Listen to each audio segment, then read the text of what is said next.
অতর্কিত নয়, ইরানে যুক্তরাষ্ট্র ইসরায়েলের হামলা ছিল পরিকল্পিত। জেনেভায় শেষবারের বৈঠকেও তেহরানকে ইউরেনিয়াম সমৃদ্ধকরণ থেকে ঠেকাতে পারেনি ওয়াশিংটন। তখনই ট্রাম্পের অসন্তোষ প্রকাশে আঁচ করা যায় যে কোনো মুহূর্তে হবে হামলা। সে মোতাবেক ভারত, চীন, কানাডার মতো দেশগুলো ইরান ইসরায়েল থেকে সরিয়ে নেয় নিজ নাগরিকদের।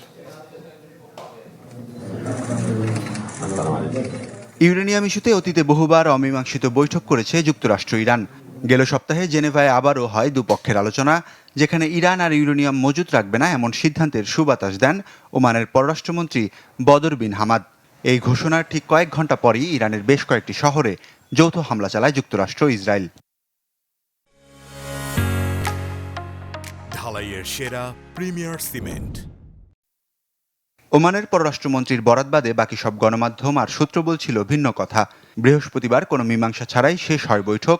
তেহরানের ভূমিকায় ক্ষোভ প্রকাশ করেন মার্কিন প্রেসিডেন্ট ডোনাল্ড ট্রাম্পও।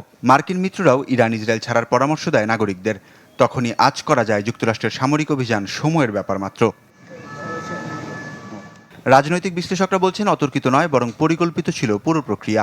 ট্রাম্পের নির্দেশে মধ্যপ্রাচ্যের সীমানায় আগে অবস্থান করছিল দুটি বিমানবাহী রণতরী, কয়েকশো যুদ্ধবিমান সহ বিপুল সংখ্যক সেনা।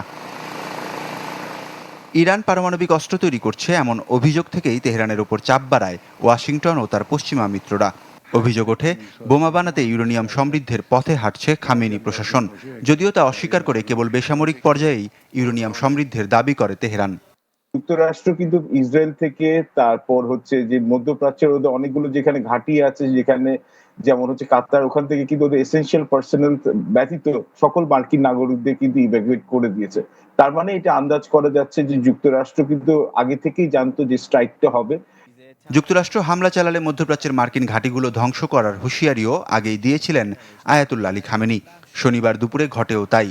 তেল আবিব লক্ষ্য করে তেহরানের ছোড়া কয়েকটি ক্ষেপণাস্ত্র আকাশেই ধ্বংস করা হয় এসব ঘাঁটির সাহায্যে। পরে ইরানের লক্ষ্যবস্তুতে পরিণত হয় কাতার, বাহরাইন, কুয়েত সহ মধ্যপ্রাচ্যের দেশগুলোর মার্কিন স্থাপনা।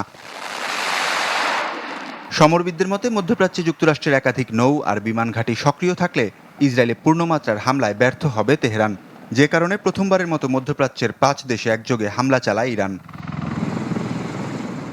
ওয়ালিউল্লাহ ফারুক, চ্যানেল 24।